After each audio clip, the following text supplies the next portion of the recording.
Tu as pris le parti de ta mère, cette traîtresse. Puisses-tu pourrir dans le chaos que tu as contribué à créer. La dalle de béton a raté le crâne de Declan Morisset de 7,5 cm. 23 ans en tant qu'ingénieur structure, et c'était le moment où il était passé le plus près d'être enterré vivant. L'ironie ne lui échappait pas. Il avait approuvé l'inspection de sécurité de ce tunnel 6 mois auparavant. Jésus-Christ, Declan, fit écho la voix de Tommy Fitzpatrick. Tu es vivant? Je respire encore, répondit Declan, en époussetant sa veste. À 48 ans, il connaissait la différence entre la peur et l'adrénaline. Le trajet en voiture jusqu'à chez lui fut plus long que d'habitude, la pluie transforma la soirée d'octobre en un flou de phares et de feux de freinage. À travers la fenêtre de la cuisine, il pouvait voir sa femme, Camille, préparer le dîner. Après 19 ans de mariage, il ressentait toujours une vague de gratitude en la voyant là. Voilà le héros victorieux, dit Camille en entrant. Elle préparait un ragoût de bœuf. Ses cheveux au beurre étaient relevés, à 45 ans, elle avait su rester en excellente forme malgré ses horaires de 12 heures à l'hôpital. Eva a appelé. Elle a obtenu la promotion, directrice de clientèle principale. Elle nous invite à dîner ce week-end. Leur fille aînée avait du mal à percer dans le monde du marketing à Philadelphie. La promotion signifiait qu'elle pouvait cesser de s'inquiéter des paiements hypothécaires, ce que Declan complétait discrètement. C'est fantastique. Et Isabelle? Tu sais comment elle est. Elle appelle quand elle a besoin d'argent. Sinon, silence radio. Elle a 18 ans, c'est normal. Normal? La devise officieuse de leur famille, hypothèque normale, frais de scolarité normaux, mariage normal. Declan avait bâti sa vie en étant fiable. J'ai failli être écrasé par une dalle de béton aujourd'hui, dit-il en s'installant à la table de la cuisine. Camille s'arrêta, une cuillère à mi-chemin de sa bouche. Quoi? Inspection du tunnel. Effondrement d'une section. Manqué de quelques centimètres. Ça fait réfléchir à la mortalité. Tu es blessé? Elle toucha sa main. Juste secouée. Mais ça m'a fait penser. On devrait peut-être prendre ses vacances. Au Costa Rica, tu te souviens? Quelque chose traversa le visage de Camille, de l'agacement, de la frustration. C'était parti avant qu'il puisse en être sûr. On n'a pas les moyens d'aller au Costa Rica, pas avec la situation d'Eva et les frais de scolarité d'Isabelle. On pourrait s'arranger. La vie est courte. La vie est aussi chère. Il faut bien que certains d'entre nous soient pratiques. Ces remarques le piquèrent. Camille avait fait des doubles quarts de travail, prenant des tâches administratives supplémentaires. Elle était fatiguée, stressée. Après le dîner, Camille se retira dans son bureau pour la paperasse, tandis que Declan zappait entre les chaînes. L'expérience de mort imminente l'avait rendu agité. Il monta à l'étage pour consulter ses emails. Le téléphone de Camille était en charge sur sa table de chevet. Il vibrait. Declan n'avait jamais été jaloux. En 19 ans, il n'avait jamais vérifié son téléphone ni remis en question ses allées et venues. La confiance était leur fondation. Mais les vibrations insistantes l'incitèrent à jeter un coup d'œil. L'écran s'illumina, révélant non pas son téléphone habituel, mais un deuxième appareil qu'il n'avait jamais vu. J'ai hâte de te voir demain.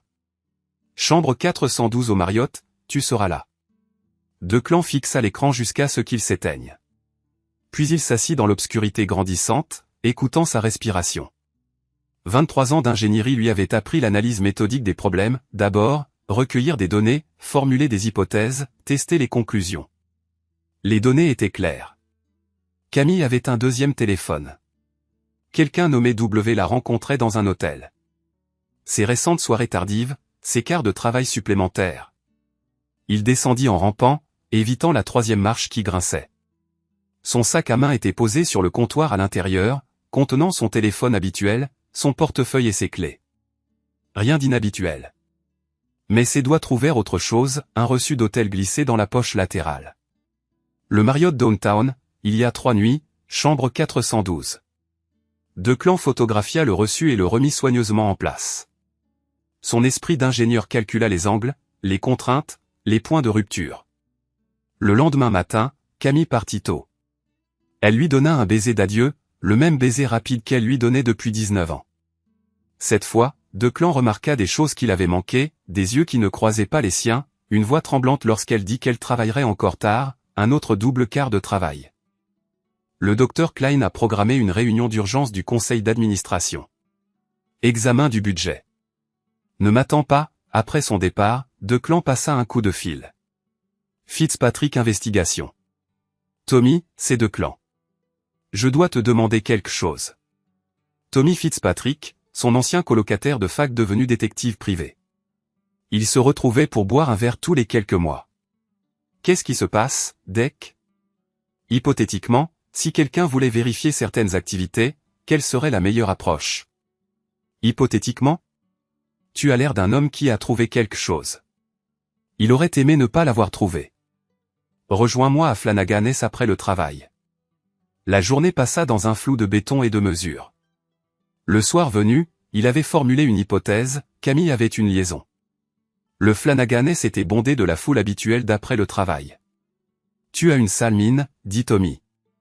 Je me sens encore plus mal. Declan commanda un whisky sec. J'ai besoin de ton aide. Il raconta à Tommy l'histoire du téléphone, du reçu d'hôtel, des nuits tardives. Tommy écoutait, prenant des notes. Dr Klein? C'est Wesley Klein, chef du service d'orthopédie à Riverside General, divorcé il y a 6 mois, règlement difficile. Vous le connaissez? Je le connais de réputation. Son ex-femme m'a engagé pendant la procédure de divorce. Le type a la réputation de mélanger affaires et plaisir. L'hôpital le surveille depuis le divorce. Je dois en être sûr, Tommy. Il me faut des preuves. Des preuves de quoi? D'un divorce, peut-être, ou peut-être que j'ai juste besoin de savoir jusqu'où ça va. Tommy étudia son visage. Dec, tu ne réfléchis pas clairement. Tu es blessé et en colère. Ne fais rien de stupide. Définis stupide. Tout ce qui te conduit en prison ou à la mort. La vengeance est un luxe que la plupart des gens ne peuvent pas se permettre. Je ferai attention. Les dernières paroles célèbres. Cette nuit-là, Declan était allongé, écoutant la respiration de Camille. Elle était rentrée après minuit, marmonnant quelque chose à propos d'une réunion du conseil d'administration. Dans l'obscurité, il pouvait sentir l'odeur du savon d'hôtel sur sa peau. Il attendit que sa respiration devienne régulière, puis se sortit du lit. Le deuxième téléphone était en charge. Declan fit défiler les messages. La conversation brossait un tableau clair, Wesley Klein courtisant Camille depuis des mois, depuis son divorce. Les messages passaient de la courtoisie professionnelle aux arrangements explicites chambre d'hôtel, restaurant ou des détails intimes qui retournaient l'estomac de Declan. Mais c'était le ton qui blessait le plus. Camille sonnait différemment, enjouée, séductrice, vivante d'une manière qu'elle n'avait pas été avec lui depuis des années. Elle trouvait Wesley brillant et passionnant. Elle se plaignait de sa vie ennuyeuse à la maison et de son mari prévisible. Declan fit défiler des mois de messages documentant tout. Le plus récent le fit pâlir. Wesley, ton mari se doute de quelque chose? Non. Il est complètement inconscient. Il ne remarquerait probablement même pas si je déménageais. Il est peut-être temps de faire en sorte que cela se produise. Pas encore. Je dois d'abord assurer mes finances. Il a tout bloqué sur des comptes joints. Je peux aider pour ça. Je connais des gens. Camille, parlons-en demain.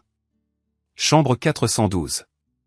Declan reposa le téléphone, se dirigea vers la salle de bain et éclaboussa son visage d'eau froide. L'homme dans le miroir avait les yeux creux, était pâle et avait vieilli de plusieurs années en une seule journée. Son téléphone vibra. J'ai trouvé quelque chose. Retrouve-moi demain au déjeuner. Tommy. Le lendemain se déroula au ralenti. Au déjeuner, Tommy fit glisser une enveloppe en papier craft sur la table. Il y a de bonnes et de mauvaises nouvelles. La bonne nouvelle, le petit ami de ta femme a des ennuis. La mauvaise nouvelle, il l'entraîne avec lui. À l'intérieur, il y avait des relevés financiers, des documents hospitaliers et des photos de surveillance. Des photos montraient Camille et Wesley entrant au Marriott à plusieurs reprises sur une période de 3 mois. L'hôpital enquêtait sur Klein pour fraude à l'assurance maladie, falsification de dossiers opératoires et facturation de procédures qui n'avaient jamais eu lieu. Il monte un dossier.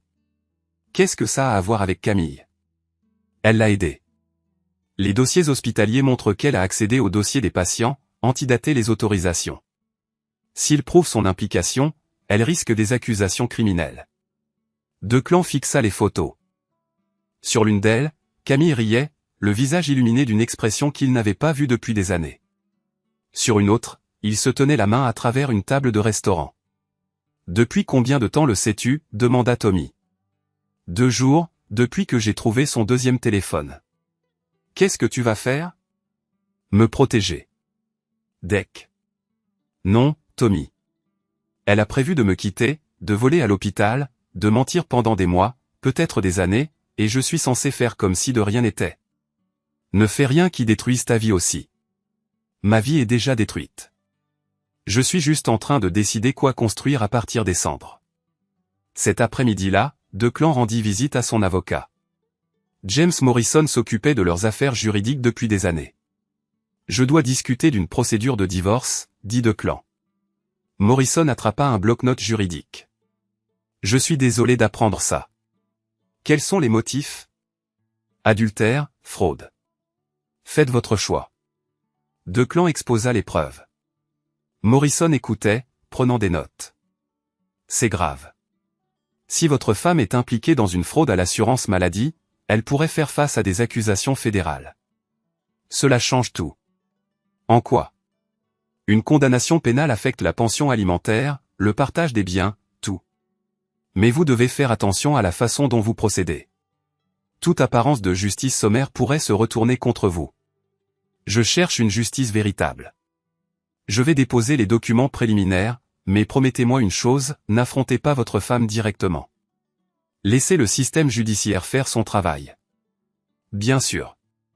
Mais l'esprit de Declan travaillait déjà à d'autres possibilités. Ce soir-là, Camille rentra à la maison à l'heure habituelle, sans mentionner qu'elle travaillait tard. Elle semblait détendue, presque joyeuse. « Comment s'est passée votre réunion avec les entrepreneurs ? » Productive. Nous avançons sur le projet Riverside. C'est le tunnel qui s'est effondré. Sections différentes.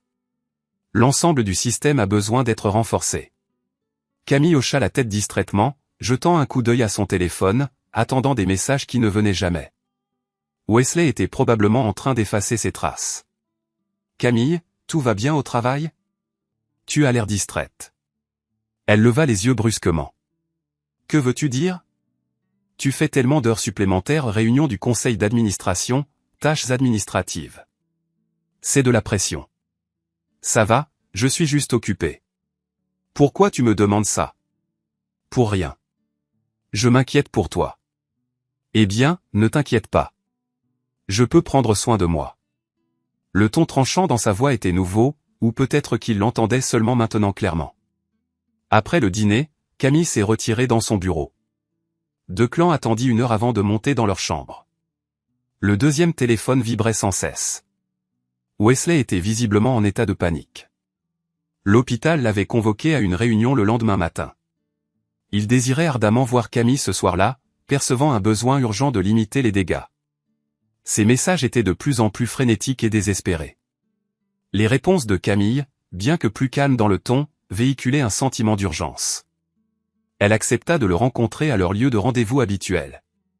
Ils devaient synchroniser leurs récits et se protéger. Declan documenta méticuleusement chaque détail. Par la suite, il en arriva à une décision qui altérerait irrévocablement le cours de son existence. Il appela Tommy. « J'ai besoin que tu les surveilles ce soir. Filme tout. Deck, j'ai des réserves. Tommy, ils se réunissent pour effacer des preuves. Si nous n'agissons pas immédiatement, ils dissimuleront leurs transgressions et disparaîtront. Quelle ligne de conduite envisages-tu ?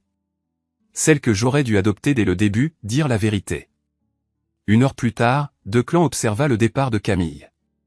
Elle avait prétendu aller voir sa mère, mais il savait qu'elle était en route pour le Marriott. Il attendit une dizaine de minutes avant d'initier son premier appel. « Sécurité de l'hôpital, ici Declan Morisset. Je dois signaler une suspicion de fraude à Medicare impliquant le docteur Wesley Klein et l'administratrice infirmière Camille Morisset. » Le directeur de la sécurité écouta attentivement pendant que Declan détaillait ses découvertes, englobant les irrégularités financières, l'accès non autorisé et la fraude systématique à la facturation. Il possédait une documentation irréfutable. « Nous aurons besoin de votre présence demain matin, accompagné de tous les documents pertinents. Le deuxième appel fut dirigé vers la ligne de signalement des fraudes aux soins de santé du Bureau fédéral d'investigation. Le troisième fut pour Eva. Papa, qu'est-ce qui se passe? Il est presque minuit. J'ai besoin que tu rentres à la maison. Il y a une question d'une importance considérable dont nous devons discuter. Maman va bien? Ta mère va bien, mais notre famille est sur le point d'affronter des difficultés importantes. J'ai besoin que toi et ta sœur compreniez la situation avant de recevoir des informations d'une source extérieure. Tu me fais peur. Je suis désolé, ma chérie, mais chaque action que j'entreprends est destinée à protéger cette famille. Peux-tu venir en voiture demain? Oui, je peux être là pour midi. Merci. Et Eva, je t'aime. Rappelle-toi ça, quels que soient les événements ultérieurs. Le quatrième appel fut dirigé vers le dortoir d'Isabelle. Elle se montra moins réceptive, exprimant son agacement d'être réveillée et nourrissant des soupçons. Néanmoins, elle acquiesça à rentrer à la maison. L'appel final de Declan fut pour sa mère, Martha Morisset, 72 ans, perspicace, opiniâtre et la boussole morale de la famille. Declan, qu'est-ce qui te tracasse? Maman, j'ai besoin de te révéler quelque chose concernant Camille. Il procéda à l'explication de l'entièreté de la situation. Martha écouta attentivement, intervenant occasionnellement avec des questions incisives qui illuminaient l'étendue de ses soupçons antérieurs. Je n'ai jamais eu confiance en elle. Elle était excessivement douce, excessivement charmante. Ton père a toujours maintenu que les jolis mots étaient semblables à de la peinture fraîche, dissimulant une décomposition sous-jacente. Je l'aimais, maman. J'ai encore de l'affection pour elle. L'amour s'avère insuffisant face à la trahison. Quelle ligne de conduite envisages-tu? La ligne de conduite que ton père aurait adoptée, défendre ce qui est juste. Bien. Et Declan, ne lui permets pas d'éloigner les filles de toi. Elles peuvent initialement te blâmer pour la dissolution de la famille, mais les liens familiaux transcendent les désaccords superficiels, et la vérité triomphe invariablement des mensonges. Camille rentra à 2 heures du matin, entrant furtivement dans la résidence. Elle se déshabilla dans la salle de bain et se glissa dans le lit. « Comment va ta mère » demanda-t-il doucement. « Quoi » Camille se raidit. « Tu as affirmé que tu allais voir ta mère. Comment va-t-elle ? Elle va bien, elle a juste besoin d'aide avec son ordinateur. À minuit ? C'est une couche tard, comme tu le sais. » Declan n'en avait aucune connaissance. La mère de Camille se couchait généralement à 9 heures tous les soirs. Cependant, il s'abstint de contester le mensonge. « Bonne nuit, Camille. » Ni l'un ni l'autre ne dormit beaucoup. Le matin apporta un ciel couvert et la première gelée. Camille prit une douche et s'habilla pour le travail. « Je risque d'être encore en retard ce soir. La situation Klein devient de plus en plus complexe.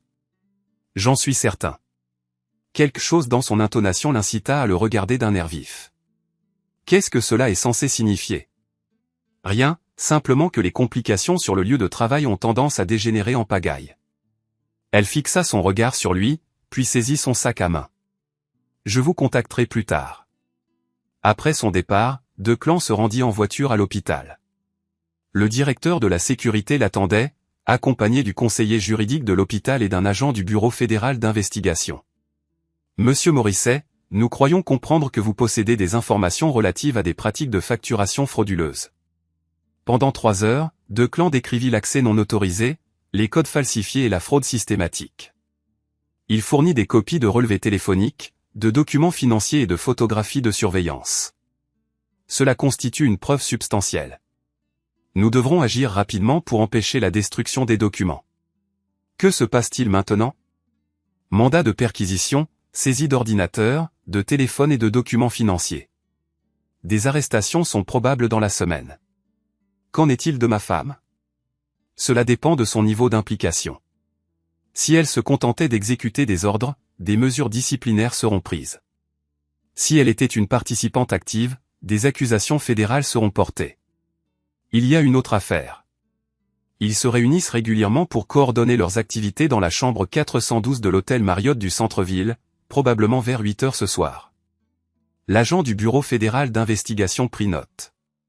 Nous allons établir une surveillance. Declan rentra chez lui en voiture pour attendre l'arrivée de ses filles. Eva arriva la première, sa confiance habituelle remplacée par de l'appréhension. Papa, qu'est-ce qui se passe? Asseyez-vous, ma chérie. Nous devons parler. Isabelle arriva 1 heure plus tard, encore vêtue de son sweatshirt universitaire, semblant préférer être n'importe où ailleurs. Il intérêt à ce que ce soit important. J'ai un devoir à rendre lundi. C'est important. Asseyez-vous. Il raconta toute l'histoire, la liaison et l'enquête pour fraude. Eva écouta avec une horreur croissante. Isabelle garda un silence de pierre. Donc, tu divorces de maman, demanda Eva. Oui. Parce qu'elle a trompé? Parce qu'elle a trahi notre famille de toutes les manières imaginables. C'est un non-sens total, déclara Isabelle brusquement. Tu détruis notre famille parce que tu es rongé par la jalousie. Je ne détruis rien. Ta mère a initié ce processus lorsqu'elle a choisi de mentir, de voler et de tromper. Peut-être qu'elle n'aurait pas trompé si tu n'étais pas aussi terriblement ennuyeux. Les mots l'atteignirent avec la force d'un coup physique. Eva halta, mais Isabelle persista. Tu te crois si noble, mais tu n'es qu'un lâche. Maman mérite une existence plus épanouissante que de passer sa vie avec quelqu'un qui n'a même pas les moyens de l'emmener en vacances. Isabelle, arrête, implora Eva. Non, je ne vais pas m'arrêter, papa. Tu es pathétique. Tu es assis là, préoccupé par tes tableurs et ton travail fastidieux, et tu te demandes pourquoi maman a cherché de l'excitation ailleurs. Tu l'as chassée. Je comprends. Et maintenant, tu essaies de saboter sa carrière parce que tu ne peux pas te résoudre au fait qu'elle ait trouvé quelqu'un de supérieur, quelqu'un qui vole des gens malades. Tu ignores les faits réels. Tu agis sur la base de suppositions. Je possède des preuves, Isabelle, des preuves documentées. Alors tu es moralement déficient d'avoir espionné ta propre femme. Eva tenta d'intervenir, mais Isabelle était lancée, sa rectitude de jeune fille de 18 ans se transformant en quelque chose de cruel. Tu sais quoi, papa? Je suis ravi que maman ait trouvé quelqu'un qui l'apprécie. Elle est malheureuse avec toi depuis des années. Nous l'avons tous observé, maman, moi, Eva, même grand-mère Martha. Nous avons tous discuté de la façon dont tu freinais ses progrès, de la façon dont elle méritait mieux. Grand-mère Martha a même suggéré à maman de chercher quelqu'un qui pourrait lui apporter du bonheur. Le monde se déroba sous ses pieds. Grand-mère Martha a dit ça? Elle a dit que le mariage consistait à découvrir la joie, pas à se contenter de la sécurité. Elle a suggéré à maman d'expérimenter, d'explorer d'autres possibilités. Et quel conseil as-tu donné à ta mère? Je l'ai encouragée à poursuivre. J'ai affirmé que la vie était trop courte pour la gaspiller avec quelqu'un incapable de la rendre heureuse. Et toi, Eva? La voix d'Eva était à peine audible. Je ne savais pas qu'elle était impliquée avec quelqu'un d'autre. Je percevais simplement qu'elle était malheureuse. Mais tu l'as encouragée à me quitter. Je l'ai encouragée à découvrir le bonheur. J'ignorais qu'elle se livrait à des activités criminelles. Declan se leva lentement, se sentant accablé et vieilli. Je veux que vous partiez toutes les deux, commença Eva. Non. Vous avez exprimé vos positions avec clarté. Vous me croyez ennuyeux et pathétique. Vous croyez que votre mère mérite un traitement supérieur. Vous l'avez encouragée à chercher cela ailleurs. Par conséquent, vous devez à présent assumer les conséquences. Que voulez-vous dire? Demanda Isabelle, son attitude provocante faiblissant. Je veux dire que vous êtes désormais responsable de votre propre bien-être. Plus d'aide au remboursement de prêts pour toi, Eva. Plus de frais de scolarité payés pour toi, Isabelle. Vous désirez soutenir les choix de votre mère? Soutenez-vous vous-même. Vous ne pouvez pas faire ça, affirma Isabelle. Je suis parfaitement capable de faire précisément cela. J'ai déjà contacté la banque. Le supplément de prêt d'Eva cesse immédiatement. Isabelle, tes frais de scolarité pour le semestre à venir sont dus en janvier. Trouvez vous-même le financement. C'est injuste, déclara Eva, les larmes lui montant aux yeux. Nous sommes vos filles. Vous êtes les filles de votre mère. Vous l'avez dit très clairement. Maintenant, vous pouvez choisir avec lequel de vos parents vous souhaitez vivre. Papa, s'il te plaît, implora Eva. Je suis désolé. Je ne voulais pas. Vous pensiez chaque mot que vous avez dit, toutes les deux. N'espérez pas que je subventionne le privilège d'être insulté et trahi. Le visage d'Isabelle avait pâli. Vous allez vraiment détruire notre famille à cause de ça? Je n'ai pas détruit notre famille. Votre mère l'a fait. Je ne fais que déterminer qui sera responsable de sauver les restes. Il se dirigea vers la porte d'entrée et l'ouvrit. Je veux que vous sortiez toutes les deux de ma maison. Vous pouvez vivre avec votre mère, votre grand-mère ou votre précieux docteur Klein, mais vous ne pouvez pas rester ici. Eva pleurait à chaudes larmes. Papa, s'il te plaît. Je suis désolé. Je n'avais pas compris. Vous avez parfaitement compris. Vous n'aviez juste pas anticipé qu'il y aurait des conséquences. Mais j'ai besoin d'aide avec le prêt immobilier que je ne peux pas me permettre. Alors tu vas perdre la maison, ou solliciter l'aide de ta mère. Elle prévoyait de toute façon de m'abandonner, n'est-ce pas? Elle devait accumuler des fonds pour sa nouvelle vie. Isabelle se leva, la mâchoire crispée par l'obstination adolescente. Très bien. Nous n'avons pas besoin de toi de toute façon. Maman sera bien plus heureuse sans toi. J'en suis certain, depuis sa cellule de prison. Elle ne va pas en prison. Tu essaies de nous intimider. La fraude fédérale à Medicare entraîne une peine minimale obligatoire de 5 ans. La fraude par virement électronique ajoute 5 années supplémentaires. La conspiration en ajoute 5. Votre mère encourt un minimum de 15 ans, en supposant qu'elle coopère.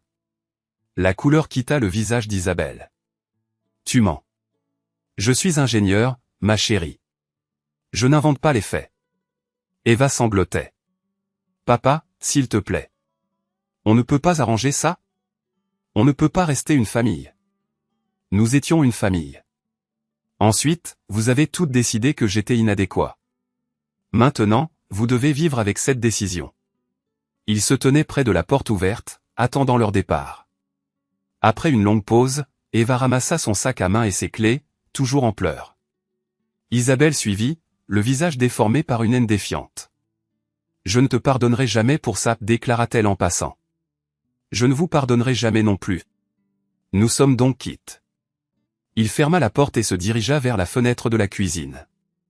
Il les observa se disputer près de la voiture d'Eva, cherchant probablement à décider de leur destination. Finalement, elles partirent ensemble, abandonnant Declan dans la résidence qu'il avait acquise pour sa famille. Il se versa une boisson alcoolisée et s'assit à la table de la cuisine. En 24 heures, il avait perdu sa femme, ses filles et sa mère. Cependant, pour la première fois depuis de nombreuses années, il ressentit une clarté inébranlable quant à la voie à suivre. Son téléphone portable vibra. Le FBI a arrêté Klein à l'hôtel. Camille est en détention. Appelle-moi, Tommy. Declan effaça le message et se versa un autre verre. Par la suite, il contacta son conseiller juridique. Morrison, c'est Declan. J'ai besoin que vous accélériez la procédure de divorce. De plus, j'ai besoin que vous rayiez mes filles de mon testament. Declan, êtes-vous certain? Vous traversez un traumatisme. J'en suis certain. Elles ont fait leur choix. Maintenant, je fais le mien. Le lendemain matin apporta la couverture médiatique. Le docteur Wesley Klein et l'administratrice infirmière Camille Morisset, accusés de conspiration en vue de commettre une fraude à Medicare, une fraude par virement électronique et un vol de fonds gouvernementaux. Les médias locaux diffusèrent leurs photos d'identité judiciaire. Klein avait l'air hagard, Camille avait l'air choquée et incrédule. Le téléphone de Declan sonna sans cesse. Des journalistes, des voisins, des collègues, de la famille, des amis. Il les ignora tous. Au lieu de cela, il se rendit en voiture chez sa mère. Martha l'attendait, ayant regardé la couverture médiatique. Elle ouvrit la porte avant qu'il ne puisse frapper, son visage sombre et plein de remords. « J'ai entendu, dit-elle simplement. Vraiment? Avez-vous entendu ça? Vos conseils à ma femme ont abouti à des accusations fédérales. Martha se dirigea vers sa cuisine. Je ne lui ai jamais demandé de commettre des crimes. Mais vous lui avez dit de trouver quelqu'un d'autre. Vous l'avez encouragé à trahir ses vœux de mariage. Je lui ai dit de trouver le bonheur à mes dépens. Martha se tourna pour le faire face, le menton relevé. Malgré une culpabilité évidente, vous la rendiez malheureuse, Declan. Elle est venue me voir en pleurs, me disant qu'elle se sentait piégée, qu'elle avait besoin de plus que ce que tu lui donnais. Alors, tu lui as dit d'avoir une liaison. Je lui ai dit d'envisager ses options. Le mariage n'est pas une peine de prison. C'est un engagement. Une promesse. Quelque chose que toi et papa m'avez appris à honorer. Ton père et moi avions de la passion, Declan. Nous avions le feu sacré. Toi et Camille, c'était la routine.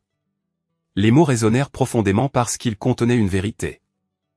Declan avait construit son mariage sur la stabilité, la fiabilité et la confiance. Alors, mes filles étaient au courant de tout ça? Elles savaient que tu encourageais leur mère à me quitter? Le visage de Martha se crispa légèrement. Elle s'inquiétait pour vous deux. Les filles t'aiment. Drôle de façon de le montrer. Elles m'ont traité d'ennuyeux. Pathétique, on dit que Camille méritait mieux. Elles sont jeunes. Elles ne comprennent pas. Elles comprennent parfaitement, tout comme toi. Declan se dirigea vers la porte. Je veux que tu saches que tes conseils ont détruit notre famille. Camille risque 15 ans de prison fédérale. Eva va perdre sa maison, Isabelle devra abandonner ses études, et je demande le divorce. Declan, attends. Non, maman. J'en ai fini d'attendre.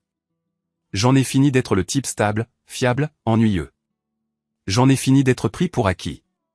Qu'est-ce que tu vas faire? Je vais reconstruire ma vie sans aucun de vous. Il quitta la maison de sa mère et se rendit au tribunal. Les papiers du divorce étaient préparés, ainsi que des ordonnances d'éloignement interdisant à Camille d'accéder au compte joint ou de retourner à la maison. Le juge voudra fixer une date d'audience, expliqua Morrison, mais compte tenu des accusations criminelles, cela devrait être simple. Tu auras la maison, les comptes de retraite, tout. Qu'en est-il de la pension alimentaire? Une condamnation pénale élimine son droit à une pension alimentaire. Elle aura de la chance d'éviter la ruine financière complète. Au cours des semaines suivantes, Declan reprit sa routine habituelle, travail, maison. Dîner solitaire, soirée paisible sans drame ni mensonge.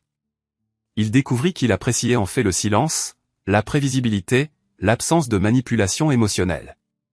Tommy fournissait des mises à jour régulières. La situation de Klein était désespérée. Les accusations de trafic de pilules à elles seules entraînaient une peine minimale de 20 ans. La situation de Camille était légèrement meilleure. La coopération lui valait une prise en compte pour une réduction de peine, mais elle risquait toujours de 5 à 7 ans. Plus important encore, la procédure de divorce se déroulait sans heurts. Camille étant incapable de contester et faisant face à une condamnation pénale, le tribunal était prêt à accorder à Declan tout, la maison, les économies, les comptes de retraite, même la voiture et les biens personnels de Camille. En décembre, 3 mois après les arrestations, Declan reçut une visite inattendue. Vincent Torino se tenait sur son porche, vêtu d'un survêtement et arborant un sourire de prédateur. « L'ingénieur, vous avez une minute? Que voulez-vous? » Vous remercier. Klein a remboursé avec intérêt. Je ne sais pas de quoi vous parlez. Bien sûr que non. Mais hypothétiquement, si quelqu'un avait fourni des informations qui ont aidé à recouvrer une dette, cette personne pourrait avoir droit à une commission. Torino tendit à Declan une enveloppe. Hypothétiquement. À l'intérieur, il y avait 5 000 $ en espèces. Je ne peux pas accepter ça. Bien sûr que si. Considérez cela comme une compensation pour service rendu ou une prime de Noël. Alors que Torino s'en allait, il se retourna. Vous savez, l'ingénieur, vous avez un talent pour ce genre de travail. Si vous en avez assez d'inspecter des tunnels, appelez-moi. Declan ferma la porte et fixa l'argent. Cela représentait tout ce qu'il n'avait jamais voulu devenir, vengeur, calculateur, prêt à utiliser la violence par procuration. Mais cela représentait aussi la justice rendue lorsque le système juridique était trop lent. Noël arriva sans célébration. Declan passa la journée seul, à lire et à regarder de vieux films. Eva et Isabelle avaient envoyé des cartes. Des tentatives maladroites et désespérées de réconciliation qui restèrent sans réponse. En janvier, les négociations de plaidoyer furent finalisées. Klein plaida coupable de toutes les accusations en échange d'une peine de 25 ans. Il serait admissible à la libération conditionnelle dans 15 ans. Camille plaida coupable de fraude et de complot en échange d'une peine de 7 ans. Elle purgerait probablement 5 ans avec une bonne conduite. Le divorce fut prononcé la même semaine. Declan sortit du palais de justice en homme libre, légalement et financièrement indépendant, lié à personne et responsable de personne d'autre que lui-même. Le printemps arriva avec de nouveaux projets de construction. Au fil des jours qui s'allongeaient, Declan s'était installé dans sa routine, travail, dîner solitaire, promenade du soir, projet du week-end. Il avait perdu 15 kilos et retrouvé un but qu'il n'avait pas ressenti depuis des années. Tommy s'arrêta un soir avec des nouvelles. Klein est mort. On l'a trouvé dans sa cellule ce matin. Apparemment, un suicide. Une corde faite d'un drap de lit. Declan ne ressentit rien, sauf une légère curiosité. Un mot? Rien d'officiel. Mais on dit qu'il ne pouvait pas supporter 25 ans derrière les barreaux. Et Camille? Elle purge toujours sa peine. Prisonnière modèle. Il pourrait sortir dans 4 ans. Ils étaient assis sur la véranda à regarder le coucher de soleil peindre le ciel en orange et rouge. Tu regrettes parfois? Demanda Tommy. La tournure comprit les choses. Regretter quoi? Avoir dit la vérité? Avoir refusé de me laisser marcher sur les pieds? M'être défendu. Avoir coupé les ponts avec ta famille. Ils les ont coupés en premier, Tommy. Je n'ai fait qu'officialiser la chose. Et si Eva ou Isabelle venaient te voir demain, sincèrement désolée, désireuse de reconstruire? Alors elle découvrirait que certains ponts, une fois brûlés, ne peuvent pas être reconstruits. Tommy hocha la tête. Tu as changé, Dec. Tu es plus dur maintenant. Je suis plus honnête, maintenant. J'ai passé 48 ans à être ce que les autres voulaient que je sois. Stable, fiable, indulgent. Ça a failli me détruire. Et maintenant? Maintenant, je suis ce que je choisis d'être. Et je choisis de ne plus être le filet de sécurité de personne. Alors que l'été cédait la place à l'automne, Declan apprit que sa mère était décédée. Crise cardiaque. Rapide et sans douleur. Les funérailles furent modestes. L'église, des amis, des parents éloignés, Eva et Isabelle, l'air perdu et seul. Declan observait de l'autre côté du cimetière, assez loin pour éviter les conversations, mais assez près pour rendre hommage. À la fin de la cérémonie, Eva commença à marcher vers lui, mais il était déjà parti. Le testament de Martha laissait tout à ses petites filles.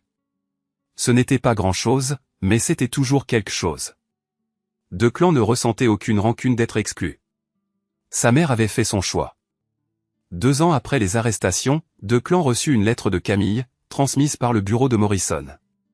Declan, je sais que tu ne liras probablement pas ceci, mais je dois essayer. J'ai eu 2 ans pour réfléchir à ce que je t'ai fait, à nous, à notre famille. Il n'y a pas d'excuse. J'ai été égoïste, cruel et stupide. J'ai jeté à la poubelle 19 ans de mariage pour quelques mois d'excitation. Je sais que j'ai tout détruit. Je sais que les filles m'en veulent de t'avoir perdu. Je sais que j'ai gâché leur vie autant que j'ai gâché la nôtre. Mais je veux que tu saches que je n'ai jamais cessé de t'aimer, même quand je te trahissais. Wesley est mort. Il n'a pas pu affronter les conséquences. Je pense à ça tous les jours, à la façon dont notre égoïsme a mené à tant de destruction. Je n'attends pas ton pardon. Je ne le mérite pas. Mais je veux que tu saches que je comprends maintenant ce que j'avais, ce que j'ai jeté à la poubelle. Tu étais le meilleur homme que j'ai jamais connu, et j'étais trop stupide pour l'apprécier. Les filles te demandent parfois de tes nouvelles. Elles luttent, mais elles survivent. Eva a perdu sa maison, mais a trouvé un appartement plus petit. Isabelle a terminé ses études grâce à des prêts et des bourses. Elles regrettent toutes les deux ce qu'elles ont dit. Elles t'aiment toutes les deux. Je serai libéré l'année prochaine. Je ne sais pas où j'irai ni ce que je ferai. Je sais juste que je passerai le reste de ma vie à regretter ce que je t'ai fait. Je t'aime. Je t'ai toujours aimé, Camille. Declan lut la lettre 2 fois, puis la jeta dans son destructeur de documents. L'amour sans loyauté n'était que des mots. Le regret sans conséquence n'était que sentimentalisme. Il se versa un verre et s'assit sur sa véranda à regarder le soleil se coucher sur la ville qu'il avait passé sa carrière à protéger. Au loin, il pouvait voir les lumières du tunnel fluvial, plus fortes qu'elles ne l'avaient jamais été. Certaines structures pouvaient être réparées, d'autres devaient être complètement démolies et reconstruites à partir des fondations. Declan avait choisi la démolition. 3 ans après les arrestations, par un froid matin de février, Declan inspectait un pont du centre-ville lorsqu'il aperçut Eva. Elle sortait d'un café, semblant plus âgée, mais plus confiante. Elle le remarqua de l'autre côté de la rue et se figea un instant. Ils se fixèrent du regard par-dessus la circulation matinale. D'un geste discret, Eva leva la main dans un signe de salutation hésitant. Pendant ce qui lui parut une éternité, Declan la fixa du regard, puis, sans dire un mot, il pivota et s'éloigna dans la direction opposée. Har 287, og den er fra 2017, meget lang levetid. Jeg ved ikke engang, hvad min er. De har seriøst fuld diamond armor. Fuck, jeg skal til at skynde mig. Jeg skal skynde mig, gutter. Kom nu med den lavapøl. Ej, jeg løber den forkerte vej også. Fuck, jeg tror, vi er nødt til bare starte forfra på items, så. Fuck, noget pis. Jeg kan ikke engang huske, hvad min mest played er. Men jeg lavede også en ny Spotify i 2022. Hun er nede af mine, det var derfor. Ja.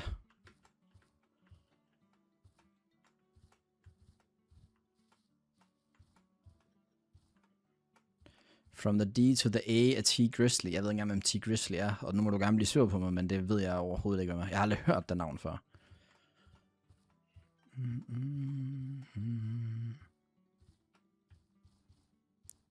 Nej, det er sgu færre. Goated sang. Skal jeg lige høre den? D to the A.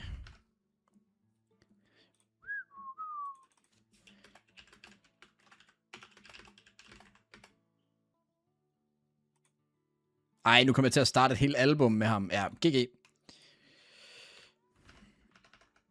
Det er sgu slut. Mikkel er også ung i forhold til dig. Ja, jeg er sgu en boomer efterhånden. Et i tatten, hvis man synes, jeg er gammel. Men jeg bliver nok lige nødt til at pointere, at jeg har nogen, der banner jer, hvis I skriver et. 2. Tak, Christine. Wow. Ja, okay, nevermind. Måske ikke lige dig, smiler man hey. Jeg synes jo heller ikke, at jeg er så gammel. Lykke, skal jeg lige replay din alerts egentlig? Det glemte jeg helt. Her. Nej, det virker så ikke, eller hvad?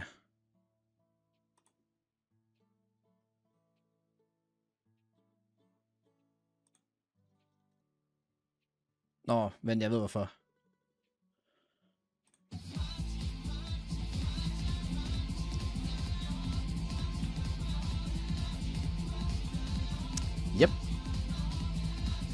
Yep, der er styr på alerts.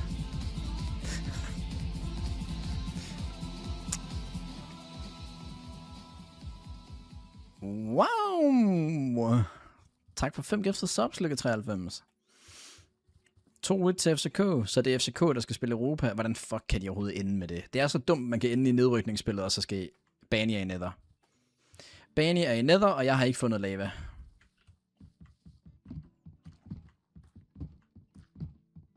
Kampen er ikke done, stadig forlænget. Altså forlænget, eller hvad hedder det, tillægstid? De er forlænget. Nå, okay, sygt nok. Fanden lang tid siden, jeg har set en dansk kamp ryge forlænget. Nej, det er det ikke engang. Det var FB mod FCK i pokalturneringen. Nej. Det var FB Viborg sidste år, tror jeg. Jeg kan huske det. Nå, hvis ikke vi kan finde lava på land, så må vi altså finde det hernede. FCK fumblede i ordinær tid. Ja, Brøndby scorede lige efter de gjorde, right?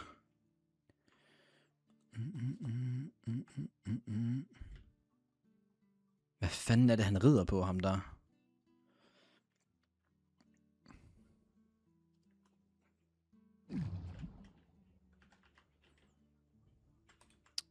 Jeg ved ikke, hvordan speedrunnerne gør det der med, at de finder lava ude på havet. Jeg føler, jeg har fucket mig selv op her, low-key. Det går med, at vi bare skal ind på land igen. De havde bolden for en eget mål, og for mig at miste den. Lava i vand. Ja, der er sådan, hvis du kan finde magma blocks under vand, så er der jo altid lava under det, rigtigt.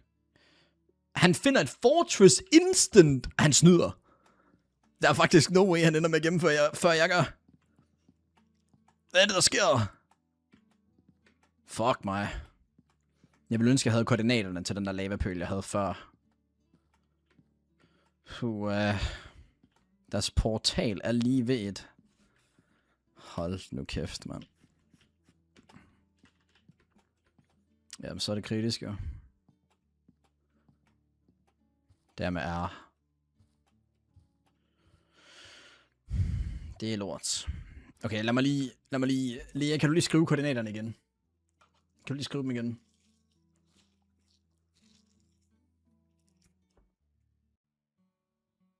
Bare tryk pil op eller sådan noget.